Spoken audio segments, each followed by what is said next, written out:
For as long as we can remember, Mazda has been a niche mainstream manufacturer.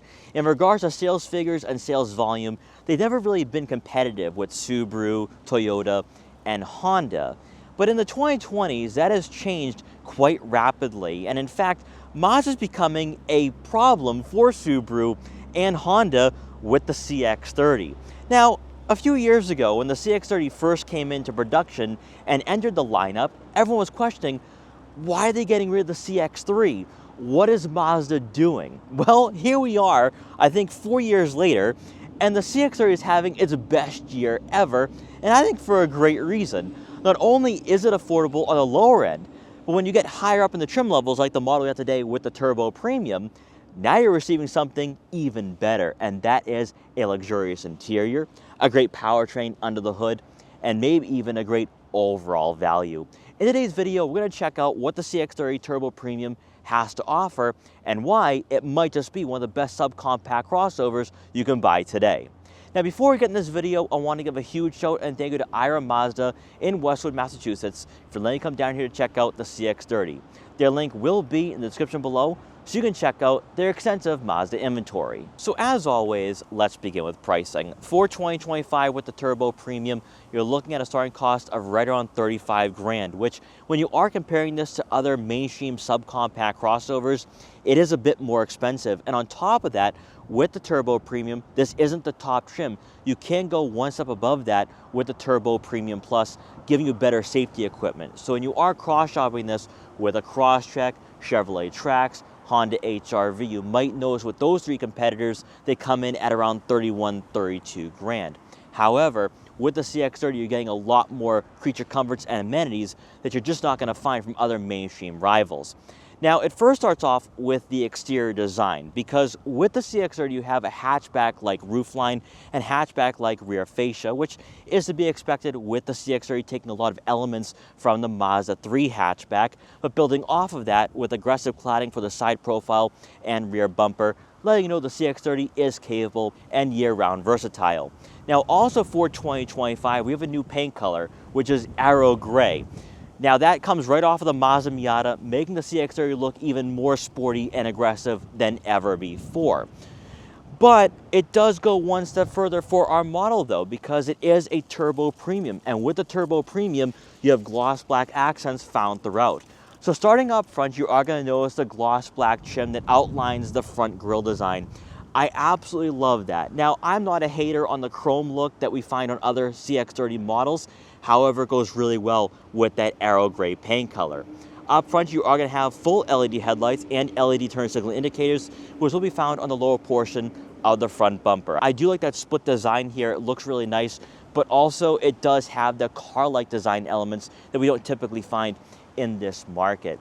Now, what you're also going to notice too is that you will have some aggressive body lines on the hood that connect into that front fender. I absolutely love that. Then taking a look at the side profile, let's first start off with those wheels. You have 18-inch gloss black wheels, which honestly are perfect for a vehicle of this size. I know some people are going to say, oh, 18s, that will affect ride quality, might give you more road noise, especially for a subcompact crossover.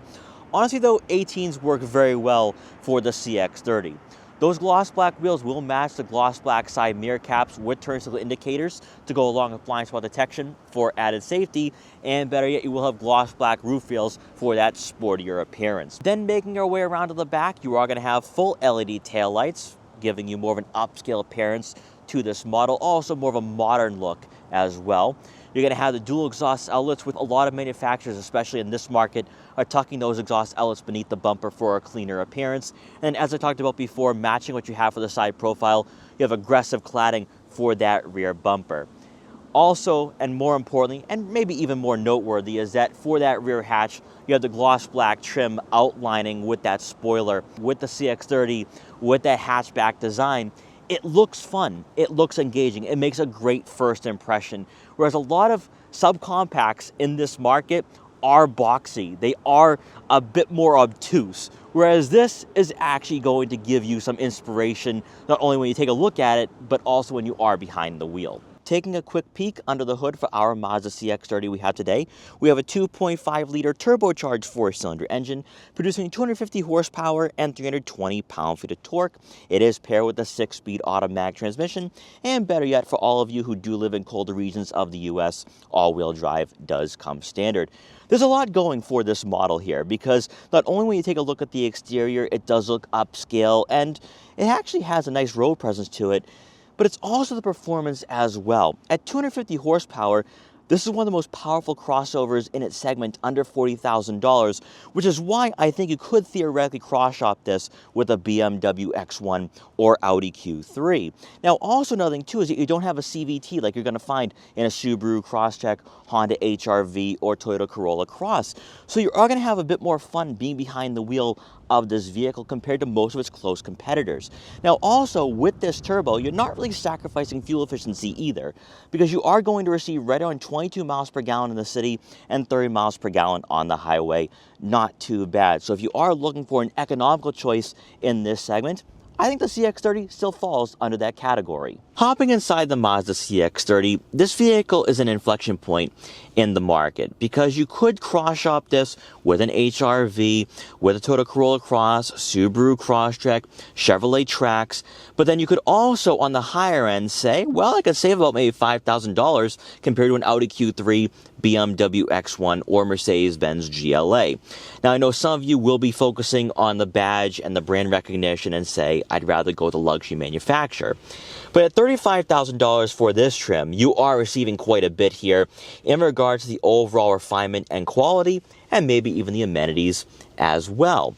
Now, I know a lot of you are going to say, but Mike, take a look at the technology here. This is where Mazda showcases that it's still a mainstream competitor. This is not going to be competitive to Audi's virtual cockpit or Audi's MMI user interface or maybe even BMW's new iDrive 9 Android-based software.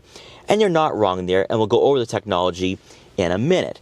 But let's first start off with these seats because this is what really sets a tone for this model. So up front, you are going to receive leather-trimmed heated seats for both the driver and passenger, with the driver's side having power adjustability and 2-position memory for added convenience, whereas the passenger will have to manually find their ideal seating position. I'm not too surprised by that at all. We don't typically find power adjustability on the passenger side in this segment, especially out of the mainstream competitors. But I do think a lot of you are going to really like the upholstery, the softness of these seats, and the support as well.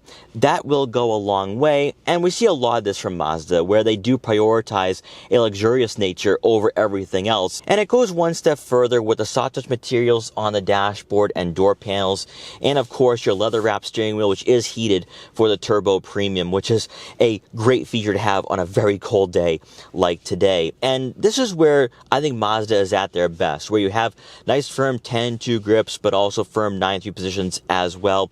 And it just feels really upscale and welcoming in this vehicle. And that, again, is not typically found in this market. Better yet, with that 6-speed automatic transmission, you are going to have paddle shifters. You can rotate the gears yourself.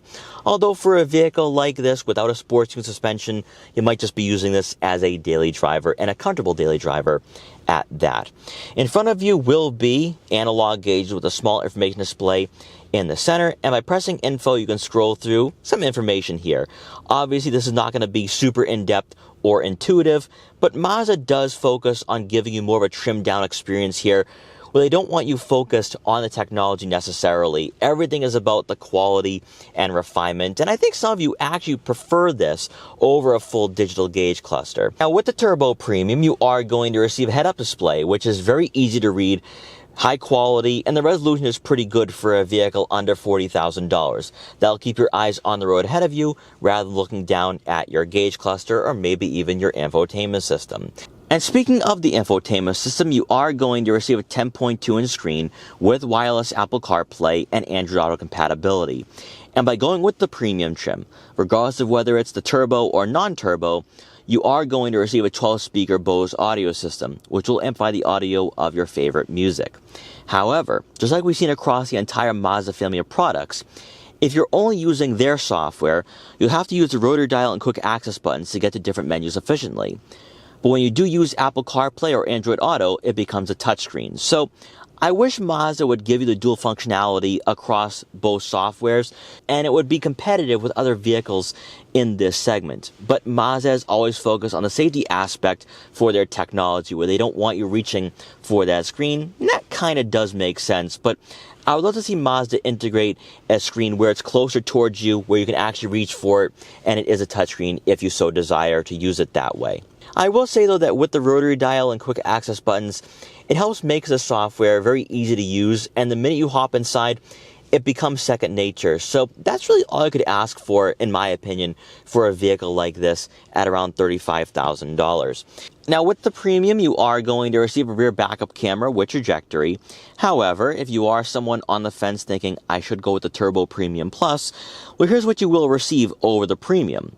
A 360-degree top view camera, so that will give you better visibility when you are parking on city streets or in a tight garage, front and rear parking sensors, rear cross-traffic braking, and then also adaptive cruise control with lane keep assist. So you are going to receive some safety features by going higher up in the trim levels. Is that necessary?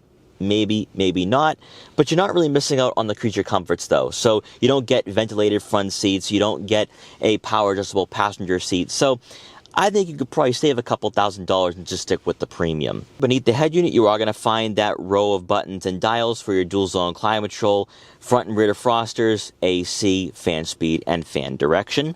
Beneath that, you are going to find a wireless phone charging pad, 2 cup holders. Then for the center console, you will find the gloss black trim here, which I know some of you are going to complain about, but it does give this vehicle a classier appearance for the interior. Next to your gear shifter will be your drive mode selector for sport and normal. In sport mode, this vehicle is actually rather fun to drive, and we'll go over that later on with the test drive. Then on the left side will be your electronic parking brake and auto vehicle hold, and to the right will be your volume and tuning knob. Really nice to have here for a vehicle that is a bit more simplistic and trimmed down in regards to the minimalist interior layout. Then for the standard storage compartment, you are going to have plenty of room for smaller items such as a couple smartphones, wallets, or other tech gadgets. You will find 2 USB-C inputs. And then to round out the front seating area, you are going to receive a power moonroof, which will bring in some natural light to the interior. Then for passengers in the back, with this being a Turbo Premium, the leather upholstery gives you a lot of support and cushioning, making this vehicle feel a bit luxurious and upscale. In regards to interior dimensions though, that's what the CX-30 does fall a bit short, because at 36 inches of legroom, this isn't the best in this market. However, I think you've already factored all this into the equation, because at $35,000, you could go with the CX-5 or CX-50, although you might be sacrificing the 2.5-liter turbo. So if you're looking for a vehicle that is going to be car-like and fun to drive, the CX-30 will be the way to go. But if you have a bigger family, going with the CX-5 or CX-50 would make a lot more sense. Now also, with the lower roof line, taller passengers might be hitting their head on the headliner, but then again, the CX-30 is basically a lifted hatchback, so that is to be expected. Back here, you are going to receive 2 center-mounted air vents. Now, no 12-volt outlet or USB-C or USB-A outlet, but you are going to receive a center armrest with 2 cup holders. Making our way around to the back one more time, take a look at the rear cargo area. One of the reasons why you're going to want to go with one of the premium trims for 2025 is because you are going to receive a power liftgate. Now, the CX-30 was one of the first vehicles in this market to integrate this feature, and that adds a lot of convenience.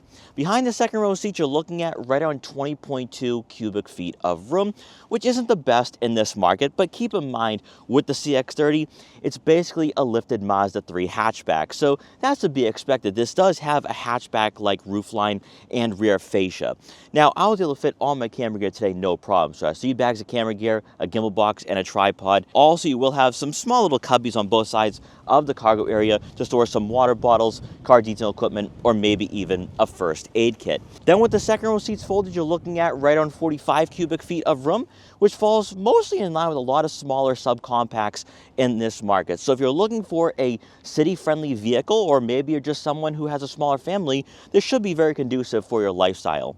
Better yet, beneath the floor mat, you are going to find a spare tire, so if you encounter a flat on your road trips or travels, you can fix that and be back on the road. And lastly, for the Mazda CX-30, out of all of its closest competitors that are from mainstream manufacturers, It's this vehicle that's probably as close to perfect as you're going to get. Now, sure, you're still making some sacrifices here. You're still making some concessions because the interior space is kind of lacking here with the hatchback-like roofline and rear fascia. However, in regards to performance, in regards to the suspension, chassis, and platform, you're getting a vehicle that I think theoretically, if Mazda really went all in on their development for their interior technology, this could be an Audi Q3, BMW X1, and Mercedes-Benz GLA fighter. I still think at $35,000, this is a better value. But performance-wise, unlike its closest rivals from Honda, Toyota, and Subaru, it doesn't utilize a CVT. So it's not lethargic, it's not slow, it's not boring. And this is one of the very few vehicles that still uses a turbo 4, unlike the naturally aspirated 4 cylinders that we are seeing. Now, some people are going to say, oh, I hope Mazda throws in a hybrid system for this model. That would go a long way. Who knows what Mazda has planned in the future. Really, though, for me, is that for a vehicle at $35,000, this feels very much complete.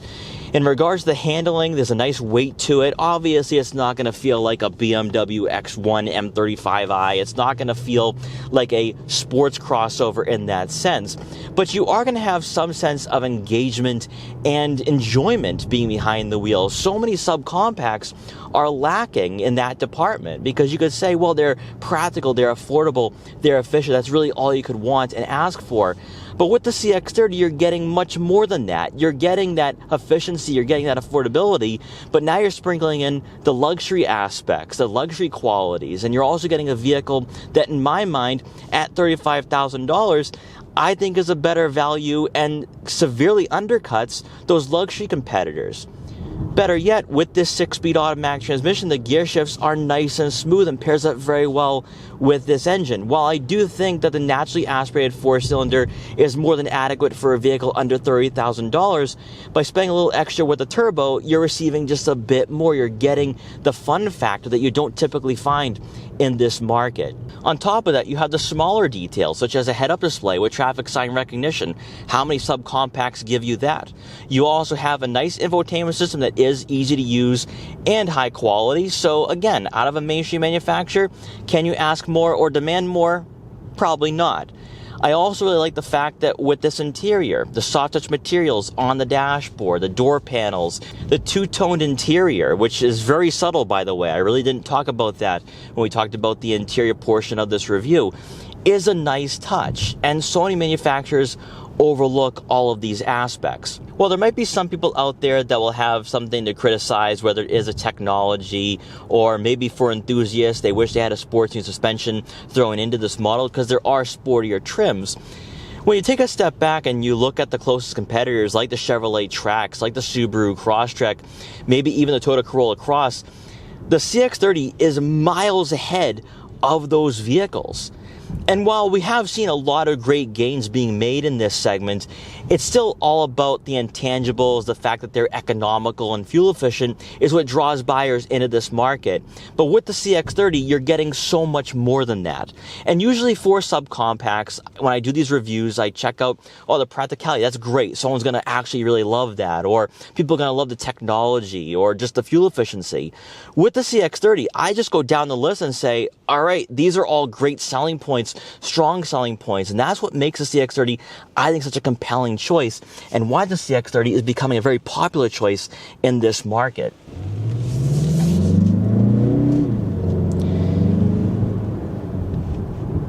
Now again, without a sports tuned suspension, this is not going to be like a Volkswagen GTI on stilts. However, the sport mode gives you some more engagement, adds some firmness to the steering. I noticed that it feels a bit more athletic in this setting. And then, of course, throttle response is almost instantaneous.